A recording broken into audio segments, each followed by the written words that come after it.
Hari ini kita akan belajar kebenaran firman Tuhan dari tema yang disampaikan oleh PGI dan KWI. Itu pun tema yang saya ambil pada hari ini, kasih Kristus menggerakkan persaudaraan. Kita baca dalam 1 Petrus pasal 1 ayat yang ke-22. 1 Petrus pasal 1 ayat yang ke-22. Jika sudah mendapatkan, karena hanya satu ayat kita baca bersama-sama sambil mengaminkan dan mengimani firman Tuhan ini. 2, 3. Karena kamu telah menyucikan dirimu oleh ketaatan kepada kebenaran, sehingga kamu dapat mengamalkan kasih persaudaraan yang tulus ikhlas, hendaklah kamu bersungguh-sungguh saling mengasihi dengan segenap hatimu. Amin. Hari ini kita akan mendengar pesan Tuhan tentang bagaimana kasih Kristus menggerakkan hidup kita untuk kita semakin kuat di dalam persaudaraan, semakin terjalin, semakin kita saling mengasihi. Kalau firman Tuhan yang disampaikan pada hari ini merupakan catatan surat dari Rasul Petrus. Rasul Petrus menuliskan surat ini dengan latar belakang. Dia menuliskan kepada jemaat di Asia Kecil, jemaat yang dilayani setelah Yesus naik ke sorga. Dan jemaat-jemaat itu ternyata pada waktu Petrus menuliskan surat ini, kondisi mereka dalam tekanan, dalam masalah, dalam pencobaan, dalam pergumulan yang berat. Karena apa? Karena nama Tuhan. Karena jemaat yang pada saat itu dilayani, yang dipimpin oleh Rasul Petrus, mengalami tekanan akibat dari Injil Kristus.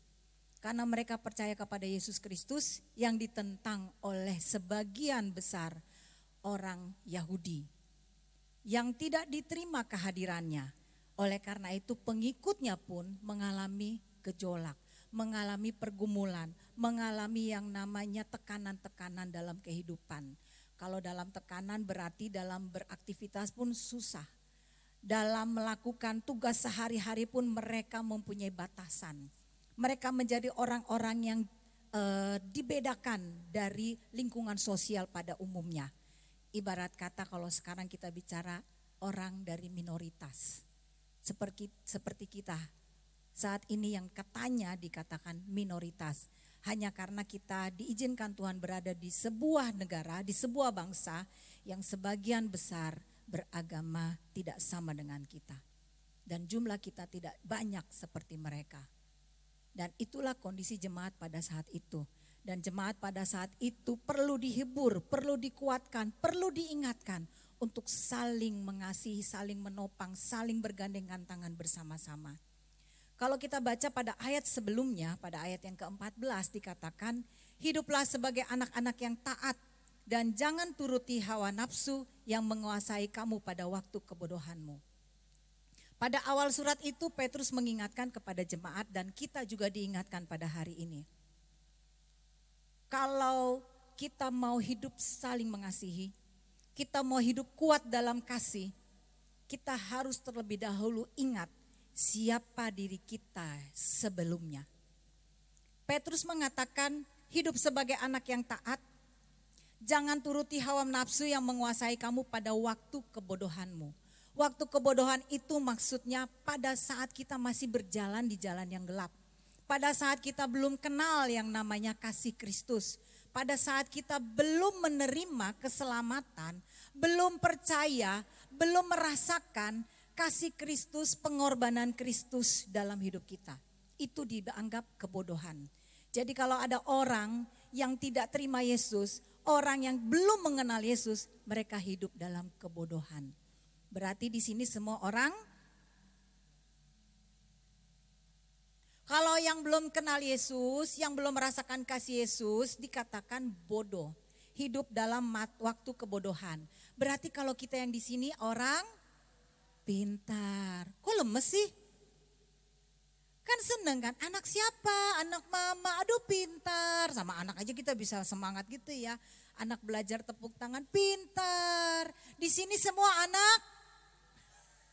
Di sini kita semua orang yang pintar, yang tidak lagi hidup dalam kebodohan karena kita sudah mengalami yang namanya keselamatan di dalam Kristus. Amin.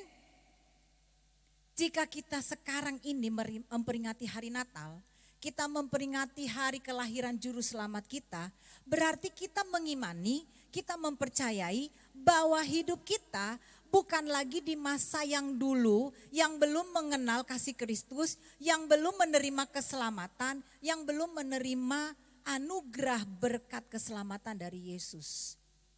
Amin ya.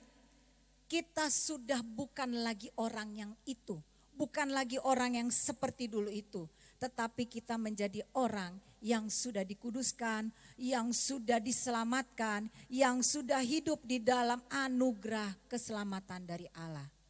Oleh karena itu, Petrus melanjutkan suratnya, pesannya, nasihatnya.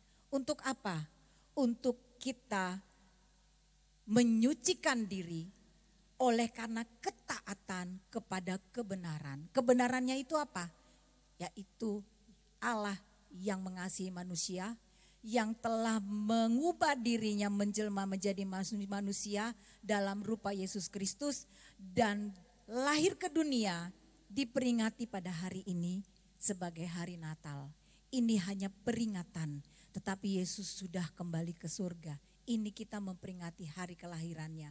Supaya apa? Supaya kita mengingat bahwa ada juru selamat yang telah diutus untuk menebus kesalahan kita, untuk menggantikan kita mati di kayu salib, untuk menyucikan segala dosa kita. Jadi kalau kita telah disucikan, kita itu harus melakukan hal-hal yang benar di hadapan Tuhan. Harus mentaati apa yang menjadi kebenaran itu.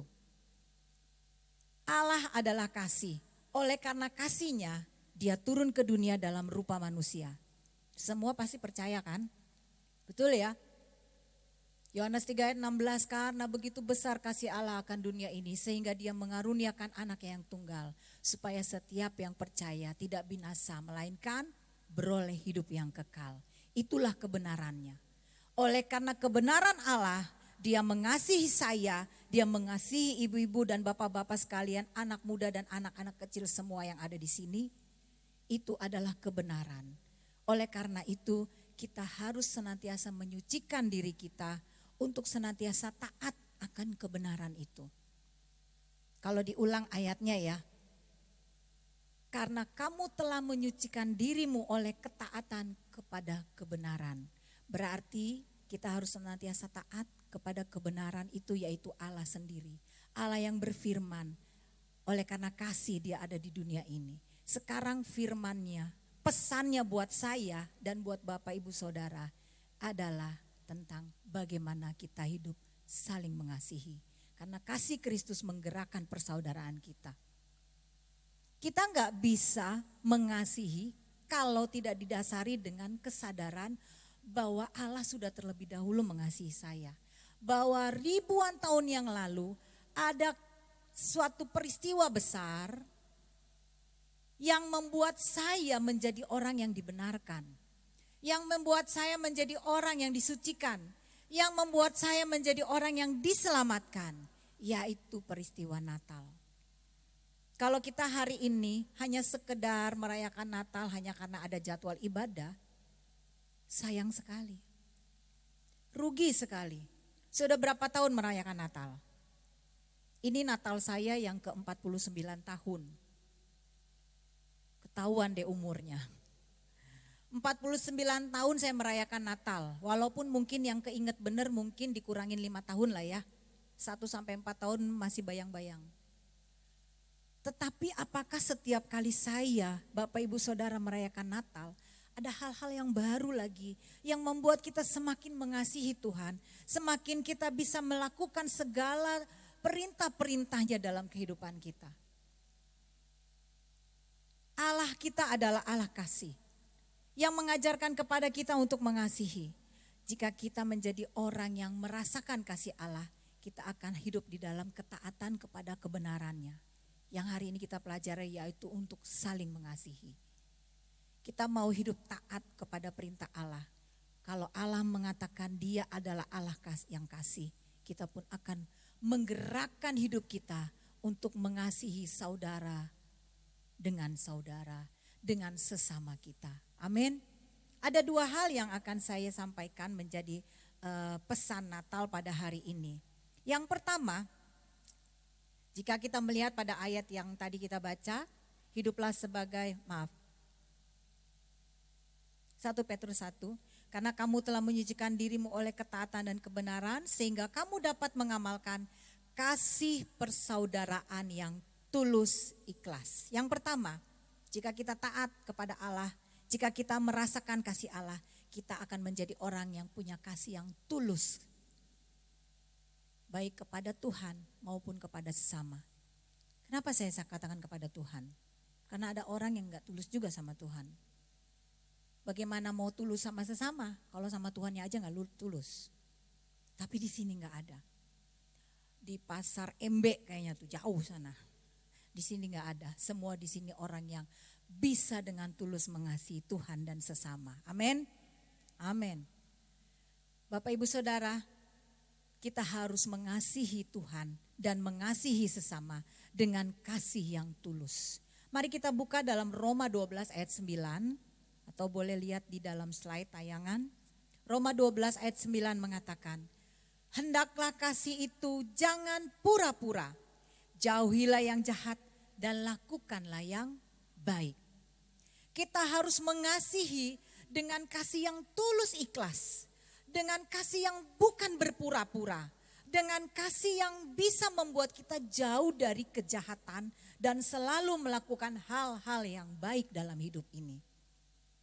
Ada satu contoh dalam Alkitab, kisah tentang Tabita atau Dorcas, ya. Tabita atau Dorcas. Dia adalah seorang wanita yang tercatat di dalam Alkitab, tetapi ceritanya hanya sedikit, tidak panjang. Kalaupun dicari literasinya, catatan-catatannya, sejarahnya, tidak banyak yang mengungkapkan tentang Talita atau Dorcas ini. Tetapi Alkitab mencatat namanya, Alkitab mencatat kisahnya, bahwa Tabita adalah orang yang memiliki kasih yang tulus ikhlas untuk melakukan hal-hal baik kepada orang-orang yang ada di sekitarnya. Kepada Rasul Paulus yang pada saat itu melayani jemaat di Yope. Kenapa? Karena Tabita mengalirkan berkat yang dia miliki kepada orang-orang yang ada di sekitarnya. Apa yang dia lakukan? Dia membuat pakaian katanya ya. Dia membuat pakaian untuk dibagikan kepada orang-orang yang membutuhkan. Kepada janda-janda, kepada orang-orang yang miskin. Tabita mempunyai kasih yang tulus ikhlas. Kalau saya lihat model ceritanya orang yang seperti ini, ternyata pantas saja Tabita ini dicatat. Dia bukan orang yang sangat kaya raya, tetapi pastinya dia punya. Karena dia bisa membuat pakaian, dia punya modal untuk kain-kain. Berarti dia seorang pengusaha wanita. Ketika dia satu kali sakit keras dan dia sampai harus meninggal, jemaat di Yope mencari Petrus untuk berkata, Dorcas sudah mati. Lalu Petrus berkemas untuk segera datang ke sana dan dia menemui orang-orang yang sudah menangis sedih karena kematian Dorcas. Orang-orang itu bersaksi, ia banyak melakukan pelayanan kasih selama hidupnya. Ia membuat pakaian bagi orang-orang miskin. Ia berbuat baik dan memberikan sedekah. Bapak Ibu Saudara, orang yang sudah merasakan kasih Allah, orang yang sudah tahu dirinya diselamatkan, mendapatkan anugerah kehidupan, dia akan taat melakukan firman Tuhan untuk mengasihi sesamanya dengan penuh kasih, kasih yang tulus dan ikhlas. Dia akan tulus ikhlas mengasihi Tuhannya, mengasihi Raja di atas segala raja. Orang yang tulus ikhlas mengasihi Tuhannya gak pernah curiga sama Tuhan. Kenapa saya harus mengalami ini Tuhan? Kenapa saya hidup enak begini tiba-tiba terhantam masalah besar sehingga saya menjadi orang terpuruk. Mungkin sempat ekonomi saya sampai sudah di bawah sekali. Kok Tuhan tega sih sama saya? Tuhan gak lihat apa yang sudah saya buat. Tuhan gak pandang saya. Sampai lupa dia bicara sama siapa. Karena apa? Dia menuntut hal-hal yang sebenarnya tidak patut dia tuntut kepada Allah, kepada Tuhan yang sudah menyelamatkan. Itu adalah orang yang tidak tulus ikhlas di hadapan Tuhan. Karena orang yang punya hati tulus di hadapan Tuhan, sakit berat, ekonomi sedang di bawah, pergumulan dalam rumah tangga yang membuat tiap malam nangis, tidak akan pernah curiga Tuhan berbuat jahat kepada dia. Karena dia selalu percaya Allah turut bekerja untuk mendatangkan kebaikan bagi orang yang percaya kepada dia. Amin. Kita harus selalu punya iman, punya pikiran yang baik untuk percaya Allah melakukan yang baik buat kita. Di sini ada Ibu Elsa yang saya kenal. 7 tahun dia menunggu untuk Tuhan berikan keturunan. Kalau di tahun kelima ada sedikit gelombang dalam masalah dalam keluarga. Kalau orang dunia bisa katakan udah biasa itu. Tetapi dalam Tuhan itu bukan biasa-biasa. Kita responnya bagaimana? Tuhan ini proses. Saya tunduk runduk mengikuti kehendak Tuhan. Yang penting saya doa, yang penting saya usaha. Tahun ke-7 saya dapat kabar, Bu, saya hamil. Puji Tuhan, dan lahir anaknya sekarang udah 4 tahun. Kalau nunggu proses Tuhan kita gak ada yang tahu, betul ya? Ada yang rumah tangga baru 4 bulan tiba-tiba sudah dapat kabar positif. Ada yang harus 7 tahun, ada yang harus 11 tahun. Ada yang harus 17 tahun, saya pernah ketemu orang udah 17 tahun baru punya anak pertama. Itu proses. Tetapi kalau kita tidak pernah meragukan kasih Tuhan, kita selalu tulus di hadapan Tuhan. Saya mau melayani Tuhan apapun yang Tuhan izinkan terjadi dalam hidup saya. Saya akan setia beribadah. Saya akan setia dibina di gereja di mana Tuhan tempatkan. Kalau Tuhan tempatkan saya di GBI Geraha Sukacita, saya boleh bergabung di sini. Saya akan setia mengiring Tuhan. Saya akan setia ikut Tuhan. Saya dibina untuk tetap tumbuh bersama di tempat ini. Itu bagian dari kasih yang tulus kepada Tuhan. Karena mau dibina melalui hamba Tuhan yang Tuhan percayakan. Amin. Tulus ikhlas bukan hanya kepada soal manusia. Tetapi saya mau mulai semua dari Tuhan. Karena kalau hubungan kita sama Tuhan baik, sama sesama juga pasti baik. Kita punya hubungan yang indah di hadapan Tuhan. Taat sesungguh-sungguhnya kepada Tuhan. Pasti sama manusia itu mudah lah. Kalau ada orang punya masalah banyak dengan manusia, dengan sesamanya, tanya dulu hubungannya sama Tuhan bagaimana. Mentok sana, mentok sini. Apa hubungannya sama Tuhan manis? Apakah dia sudah ikhlas melayani pekerjaan Tuhan? Apakah dia sudah ikhlas mengasihi Tuhan tanpa pamrih Tuhan berkati saya? Saya mau melayani kalau Tuhan berkati bisnis saya. Saya mau terjun di dalam pelayanan pekerjaan Tuhan. Kalau Tuhan juga topang keluarga saya. Itu namanya gak tulus. Itu namanya gak ikhlas. Bisa Bapak Ibu tulus ikhlas di hadapan Tuhan? Amin. Kalau kita sudah tulus ikhlas bersama Tuhan, kita masih bisa tulus ikhlas mengasihi orang sesama kita.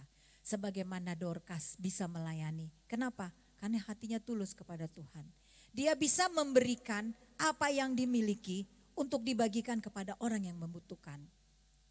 Kita gak perlu tunggu harus jadi orang kaya raya, tidak tunggu harus jadi orang kaya, tidak tunggu harus punya duit banyak untuk bisa peduli kepada kesulitan orang lain. Hanya sepotong pakaian yang dilakukan oleh Dorcas dibagikan kepada orang yang miskin. Saya rasanya pengen cari benar kisah ini. Tapi cuma di situlah. Rasanya pengen kepo. Waktu Dorcas kasih pakaian apakah dibagi untuk satu tim? Atau saat ketemu minggu ini satu. Bulan depan satu. Sampai hari ini saya belum ketemu tuh cerita tentang itu. Tapi yang pasti saya percayai firman Tuhan. Dorcas melakukan banyak pelayanan kasih selama hidupnya. Karena ketulusannya mengasihi sesamanya. Tadi waktu ibadah di Bekasi, ada seorang tamu pendeta disuruh kata sambutan juga. Karena keluarga dari WL, dari Batam dia datang, akhirnya karena dia gembala disuruh kesaksian singkat. Dia katakan, karena tentang kasih juga ya, dia katakan istrinya di Batam itu itu nggak bisa kalau jalan tuh tanpa gangguan. Bisa, sering kali katanya dia langsung berhenti. Papa stop dulu, bentar. Iya kenapa? Suami baru parkir tiba-tiba dia lihat istri udah gak ada. Ternyata dia suka lihat orang yang perlu ditolong, hatinya tergerak, dia turun. Ternyata dia kalau jalan tuh suka bawa apa gitu. Pasti dia selalu bawa karena dia berharap ketemu orang yang bisa dia tolong. Kadang lagi jalan katanya, tiba-tiba dia nyari istri saya kemana ya, tiba-tiba di ujung lagi ngobrol sama pemulung. Terus udah bawa gorengan, udah bawa kue, kasih. Itu perbuatan kasih. Saya tahu, saya kenal keluarga ini, bukan orang yang sangat berpunya. Karena saya kenal banget karena masih masuk satu famili lah. Ipar saya punya kakak menikah sama pendeta ini. Jadi cukup kenal. Bukan orang yang sangat mampu, bahkan dia banyak ditopang juga dari hamba-hamba Tuhan di kota. Karena dia di daerah, di pulau lagi, dari Batam naik pulau lagi, naik kapal kecil lagi, di pulau kecil. Jadi saya tahu kondisinya. Tetapi dengar kesaksian begitu ternyata, saya bilang ini nyambung nih. Orang yang tulus ikhlas melayani, tidak tunggu punya duit banyak, tabungan banyak. Apa yang bisa saya kerjakan hari ini yang saya kerjakan. Gereja lagi butuh apa? Itu yang saya lakukan untuk menopang gereja. Gereja tidak hanya butuh materi uang. Gereja butuh hati dan pekerjaan Tuhan dilakukan di sini. Kalau nggak ada orang tergerak untuk datang berdoa bersama di gereja, gereja nggak kuat. Bukan semata-mata cuma persembahan Bapak Ibu Saudara saja yang perlu dibawa di gereja. Tapi kehadiran Bapak Ibu pun perlu. Ketika diumumkan ada jam doa, siapa yang bisa hadir, isi absen, isi daftar, saya mau hadir. Ketika tidak ada yang datang mengisi absen, itu dipertanyakan ketulusan keikhlasannya untuk bekerja melayani Tuhan di gereja. Setuju gak Bapak Ibu?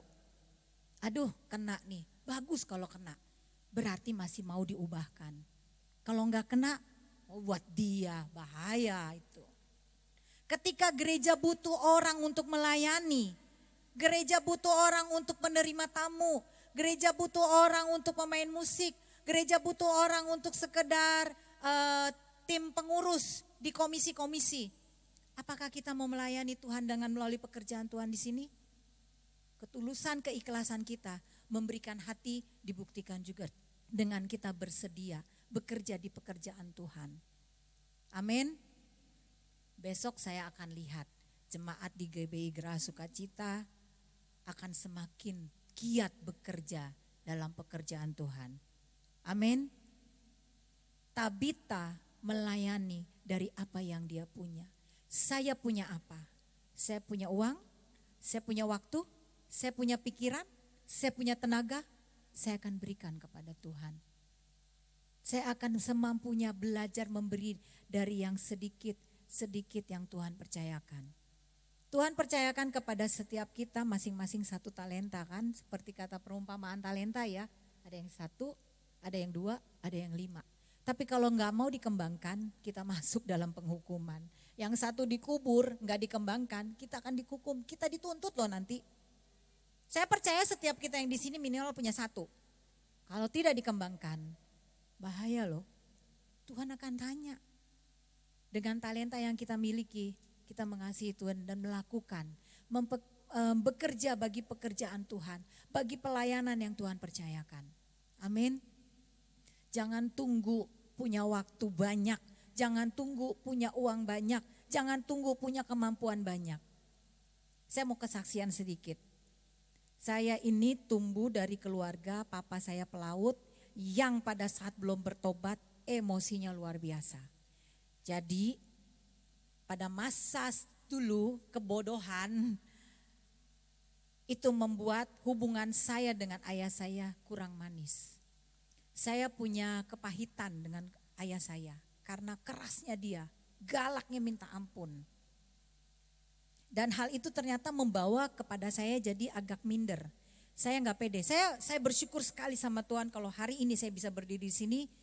Mampu berdiri di hadapan Bapak Ibu Saudara. Karena dulu, karena masa kecil saya yang sering ketakutan, saya jadi gak pede. Setiap kali kalau saya ditanya guru, saya suka gemeteran dan lemes bisa pingsan. Saya pernah pingsan di kelas, lagi SMA. Cuma gara-gara saya angkat tangan karena gurunya nanya namanya siapa, pelajaran PKN tuh. Apa sih dulu masih PMP kali ya, saya lupa. Nggak jawab, tiba-tiba saya jatuh. Diangkat ke UKS. Karena jantung saya berdebar kenceng. Karena saya nggak pede. Tuh sampai segitu parahnya. Karena apa? Saya begitu ketakutan di rumah. Hal itu membawa saya menjadi orang yang tidak percaya diri. Tapi oleh karena kasih karunia Tuhan, oleh karena anugerah Tuhan, saya bisa berdiri di sini loh, nggak pingsan. Karena saya belajar menerima diri saya dan saya mau mengembangkan diri. Ketika satu kali almarhum Ibu Ellen Tasik memanggil saya untuk belajar keyboard, dia lihat, kamu kayaknya seneng deh diajarin. Akhirnya dari situlah kepercayaan diri saya muncul. Saya mulai main musik dan akhirnya saya berkembang. Saya berani untuk mengajar paduan suara, ngelatih vokal grup. Sedikit-sedikit mulai berani bicara di depan. Karena apa? Karena saya mau mengembangkan diri untuk saya melayani Tuhan. Ketika saya jatuh cinta pertama sama Tuhan itu di kelas 2 SMP, cinta mula-mula saya, di situ saya bilang, Tuhan, saya mau melayani Tuhan buat dalam hidup saya. Saya mau mengasihi Tuhan dengan hati saya, dengan apa yang saya miliki. Dan itu saya mau kembangkan. Saya mau belajar. Saya mau supaya hidup saya berguna, berkenan di hadapan Tuhan dan jadi berguna juga dan berkenan di hadapan manusia. Bapak Ibu Saudara, jika kita mau mengasihi Tuhan dan melayani sesama, mulai dari hal yang kecil, lama-lama Tuhan percayakan hal-hal yang besar.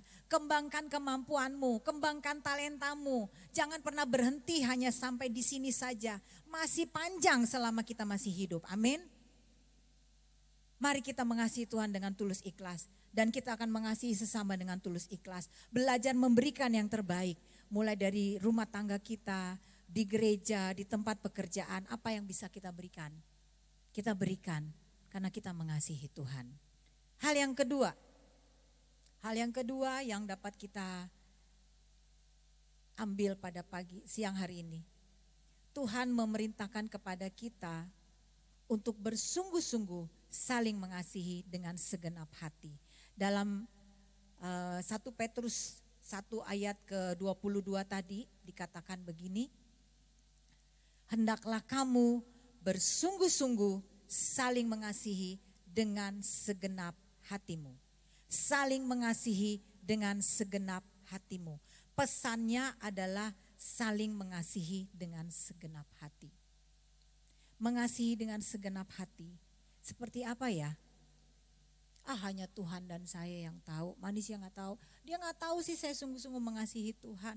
Dia nggak tahu kalau hati saya sungguh-sungguh kepada Tuhan. Mari kita pelajari. 1 Yohanes 3 ayat 18. 1 Yohanes 3 ayat 18. Anak-anakku, marilah kita mengasihi bukan dengan perkataan atau dengan lidah, tetapi dengan perbuatan dan dalam kebenaran. Dengan perbuatan dan dalam kebenaran. Jadi mengasihi itu bukan cuma kata-kata, bukan cuma lidah kita ngomong kita mengasihi Tuhan, kita mengasihi sesama, tetapi dengan perbuatan dan dalam kebenaran. Perbuatan yang dalam kebenaran yaitu perbuatan yang sesuai dengan kebenaran firman Tuhan. Perbuatan yang sesuai dengan ajaran firman Tuhan. Lakukan firman Tuhan dalam hidup kita dengan sungguh-sungguh, dengan sepenuh hati. Itu adalah orang yang sungguh taat melayani Tuhan, mengasihi Tuhan. Bersungguh-sungguh mengasihi dengan segenap hati. Hati yang tulus untuk bukan saja berkata-kata tetapi mau berbuat di dalam kebenaran. Karena ada perbuatan yang tidak dalam kebenaran. Tidak sesuai dengan kebenaran firman Tuhan. Kalau memang ada perbuatan semuanya itu benar-benar saja, tidak akan ada orang korupsi. Betul ya? Korupsi itu kan gak langsung gede-gedean, korupsi kecil-kecilan.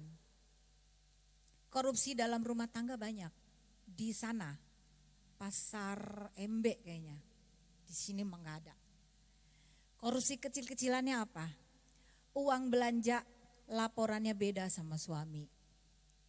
Suami pulang kerja laporannya beda ke istri. Padahal udah mampir kemana demi menjaga keutuhan rumah tangga. Karena kalau ngomong nanti berantem Bu. Kan bener kan? Menghindari keributan. Tapi bohong. Perbuatan untuk kebenaran, tapi tidak dengan kebenaran firman Tuhan. Tipis bedanya, betul ya? Tipis bedanya. Di luar sana ada istri yang kalau belanja laporannya uang belanja habis. Padahal ada yang dipakai untuk arisan diem-diem. Untuk cicilan, untuk ambil panci. Yang suami udah pesen, gak perlu ambil panci lagi. Yang itu aja gak kepake, iya. Tukang panci datang, lewat belakang, ada suami gua. Korupsi kecil-kecilan. Daripada ribut, suami mah gak ngerti Bu. Dia gak tahu kalau panci itu ada ukurannya. Ntar kalau dipakai juga butuh keluar katanya. Tapi apakah harus gak jujur? Karena dari ketidakjujuran kecil akan jadi kebiasaan loh. Hati-hati. Usahakan segala hal dalam hidup kita.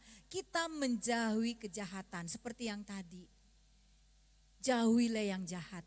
Jadi bohong kecil-kecil itu gak ada bohong putih, gak ada.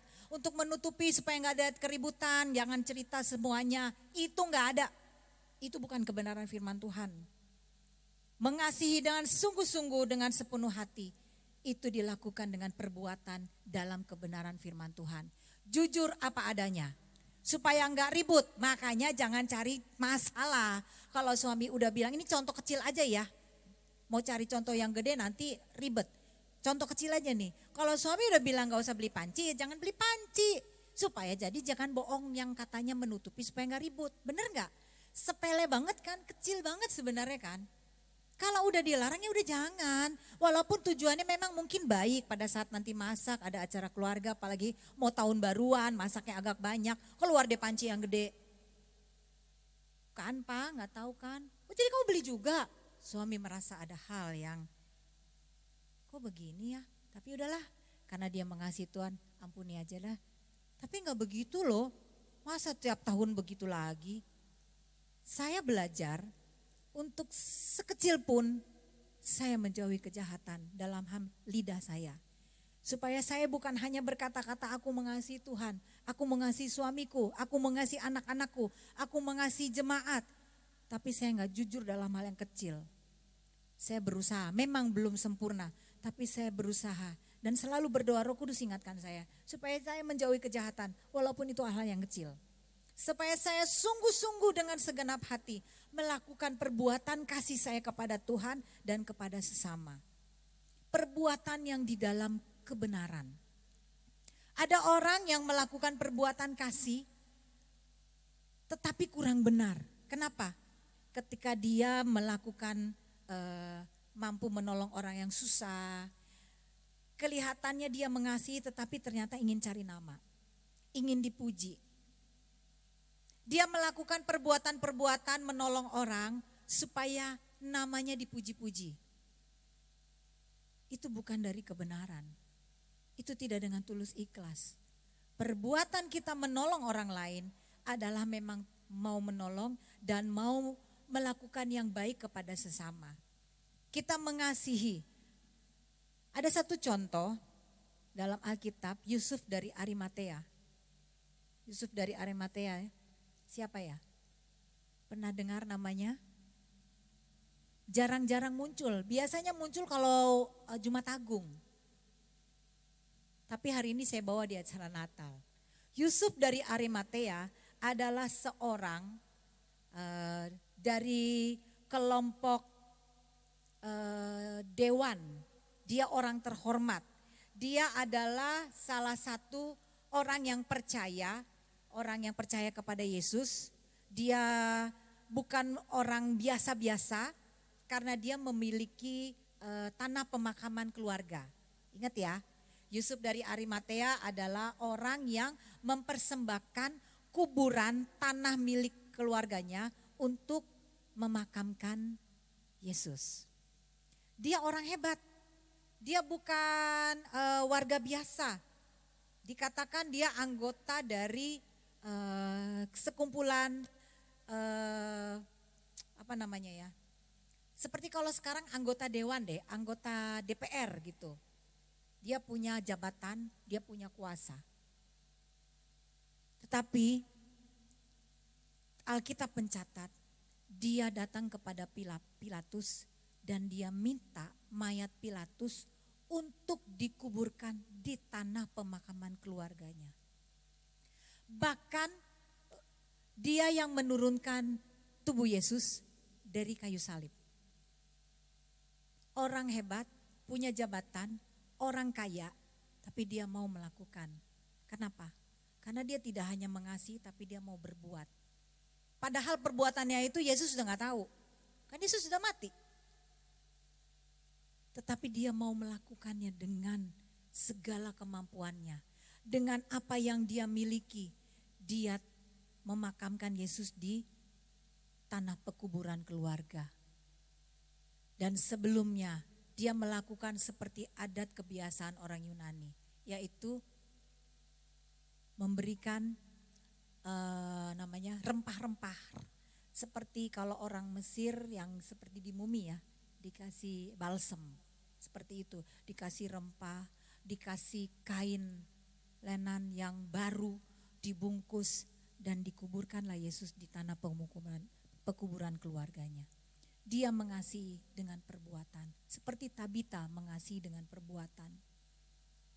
Kasih bukan sekedar kata-kata, kasih bukan sekedar kalimat. Bahkan kitab 1 Korintus 13 mengatakan, kalaupun kita bisa berbagai macam bahasa, tanpa kasih seperti gong yang gemerincing, kedengeran lalu hilang. Enggak ada apa-apanya lagi. Bapak Ibu Saudara, mari pada hari Natal ini kita mengingat. Sebagaimana Petrus mengajarkan untuk kita taat kepada kebenaran, untuk taat melakukan perbuatan kasih karena Allah kita adalah kasih. Lakukan kasih itu di dalam perbuatan kita sehari-hari. Lakukan dalam perbuatan yang nyata, bukan sekedar perkataan saja, bukan sekedar lidah lip service, tapi dibuktikan dari perbuatan-perbuatan kita. Apa yang bisa kita lakukan? Ketika kita melayani di rumah tangga, mungkin ibu-ibu kadang rasa badan pegel-pegel, udah capek banget, belajar mulai hari ini. Mengurangi omelan, mengurangi kata-kata yang gak perlu, mengurangi kalimat-kalimat yang menyakiti orang yang ada di sekitar kita. Tanpa sadar, kata-kata yang kita ungkapkan itu membuat tidak ada damai sejahtera di lingkungan keluarga. Kenapa saya bisa berkata begini? Anak saya makin besar, usia saya makin nambah. Kerja di rumah, pulang dari ngajar sampai rumah, kerjaan rumah, kadang bikin badan terasa lebih cepat capek ya. Terus kalau saya bilang sama anak-anak ini, baru anak-anak bilang, mama kok makin lama makin cerewet? Enggak, mama dari dulu gini. Enggak loh. Pembantu saya, mbak saya mengiyakan, mengamenkan. Dia langsung nyaut, iya tahu tante. Emang kenapa mbak? Mbak saya itu udah seumur Grady. Grady umur 15 tahun. Jadi dia ikut saya udah 15 tahun. 7 bulan saya lahiran Grady, dia datang dan kerja sampai hari ini. Dia bilang gini, pertama kali saya datang ke sini, tante tuh diem. Tante tuh jarang ngomong. Kok saya sampai bilang orang ini baik banget ya. Pendiam, gak pernah bantah, gak pernah ngomel gitu Tan katanya. Masa sih mbak? Saya baru mikir, oh iya ya kesaksian paling tepat tuh nanya sama pembantu emang. Iya Tan, tapi belakangan ini sejak masuk pandemik katanya gitu. Saya mulai sering dengar tante ngomong, saya mulai sering dengar tante ngomel, apalagi sama anak-anak. Emang sih Tan, anak-anak tante juga makin gede-gede juga namanya anak cowok ya. Makin banyak kegiatannya, gak seperti yang kita bisa harapkan, katanya. Kayak anak cewek, katanya. Anak saya cewek di rumah juga harus diingetin katanya gitu. Ternyata pembantu saya bilang, tante tuh udah mulai makin banyak omong. Karena kalau pulang kadang kan saya capek tanpa sadar, bang ini kok begini, bang ini banyak yang saya celotahin. Ketika anak saya mengungkapkan saya baru tek gitu. Ya ampun, saya udah bikin gak damai sejahtera di rumah ini ya. Oh Tuhan ampuni saya. belajar lagi, sampai pembantu pun mengiyakan. Udah Tuhan baik, mengingatkan saya melalui orang yang dekat dengan saya, si Mbak. Dan di situ mulai, mau gak mau harus ikut. Supaya saya bukan hanya mengasihi dengan kata-kata, tapi saya mau berbuat yang baik senantiasa buat keluarga saya. Mengurangi hal-hal yang mendatangkan tidak damai sejahtera. Saya mau belajar memaksimalkan apa yang bisa saya lakukan dengan berbuat baik, dengan menolong keluarga saya, dengan bekerja dengan semaksimal mungkin. Keterbatasan membuat saya makin berserah kepada Tuhan. Betul ya Bapak Ibu ya? Kalau Bapak Ibu sekarang mungkin merasakan, aduh bagaimana Ibu mau melakukan kasih, mau menolong orang saya aja begini. Tadi kan saya katakan mulai dari hal yang sepele, hal yang kecil. Lakukan apa yang bisa kita lakukan. Ada satu hal baik yang saya pelajari juga dari orang tua murid. Orang tua murid saya cerita, ternyata selama masa pandemik ini karena anak gak ke sekolah, dia gak kasih uang jajan untuk ke sekolah, dia ajarkan anaknya untuk menyimpan, menabung. Uangnya disimpan untuk sesekali dibelikan nasi bungkus, dibagi gitu kan. Jadi ternyata pandemik ini tidak membuat orang jadi lupa atau mementingkan diri sendiri saja. Tetapi orang yang punya respon baik ternyata punya hal baik dalam keluarga. Sekedar beli nasi padang 10 bungkus yang harga 12.000 dari uang yang disisihkan yang gak dipakai karena jajan di sekolah, karena semua dari rumah. Dari uang 120 beli 10 bungkus nasi padang. Ketemu orang, ada orang gangguan yang suka lewat tuh. Bu Linda mungkin tahu tuh siap. Bukan satu lagi tuh yang Yunus apa namanya tuh, yang agak lebih muda. Tuh lewat dikasih gitu. Jadi yang dicari yang seperti itu atau yang suka mengikutin botol-botol bekas gitu. Tapi dia melakukan survei dulu, enggak asal. Dia ikutin dulu begini. Oh ini, sampai rumahnya pun dia tahu. Baru itu yang dikasih. Tapi muter. Sepele ya, dan itu gak tiap bulan loh, gak tiap bulan. Sesekali aja kalau memang sudah ada. Dan itu ternyata membuat, dan saya yakin anaknya pun akan terbentuk ke depannya akan menjadi anak yang tahu berbuat kasih. Bukan cuma berdoa buat orang miskin, orang yang terbelakang, orang yang membutuhkan. Tapi ada perbuatan yang dia lakukan. Tidak hanya berharap dari Tuhan berkati, tapi dia jadi berkat dari hal yang sepele. Anaknya banyak nih, anaknya banyak, kalau gak salah anaknya 5. Tapi dia bisa mempersiapkan anak-anaknya untuk melakukan perbuatan-perbuatan yang baik. Sementara saya kadang malu, karena saya mengelola sekolah Kristen, kadang saya malu. Orang Kristen yang sekolah di tempat kami, itu kadang terlalu begini. Ngarepin bantuan melulu, ngarepin pertolongan melulu. Kapan kamu berdoa, kapan kamu menolong orang lain? Kalau apa-apa kamu begini terus. Ngarepin ada bantuan apa-apa. Yang paling seru kalau ada bantuan cepat datang. Giliran dipanggil untuk masalah anak belajar, enggak datang-datang. Saya bilang, saya pancing aja gini. Anaknya susah dipanggil, orang tua susah dipanggil Bu. Bilang ada pemberkasan KJP, saya gitu. Pasti datang, saya gituin. Kenapa? Karena ujung-ujung bantuan. Tapi di sini enggak ada. Ya, di sini semua orang yang tahu berbagi kasih dalam perbuatan. Orang kadang terlalu berharap untuk dibantu, tapi lupa untuk membantu. Saya bukan semua karena kebaikan Tuhan, tapi saya mau belajar tanamkan dari apa yang saya lakukan. Saya biasakan, saya paling marah kalau buang sampah dari mobil gitu ya. Saya nggak mau, jadi sampah kadang di tas saya tuh ada tisu, ada bekas bungkus permen apa, nanti sampai rumah baru saya buang. Saya paling marah kalau ada orang buang bekas apapun, apalagi kalau di gereja. Aduh, rasanya sebel banget gitu. Itu saya tanamkan dan anak-anak saya mulai melihat, mengikuti. Sampai ketika satu kali ada mobil depan kami, buka kaca, cek mau buang sampah. Mobilnya mobil mewah. Anak saya tiga-tiganya langsung, "Wih, tempat sampahnya luas banget ya?" Langsung begitu. Ternyata apa yang saya lakukan dicontoh. Kita bisa bayangkan kalau kita lakukan perbuatan-perbuatan baik, perbuatan kasih kepada sesama, anak-anak bisa nyontoh. Gak capek-capek ngomong, gak capek-capek berkhotbah, gak capek-capek menyampaikan pengajaran. Lakukan dulu dari kita.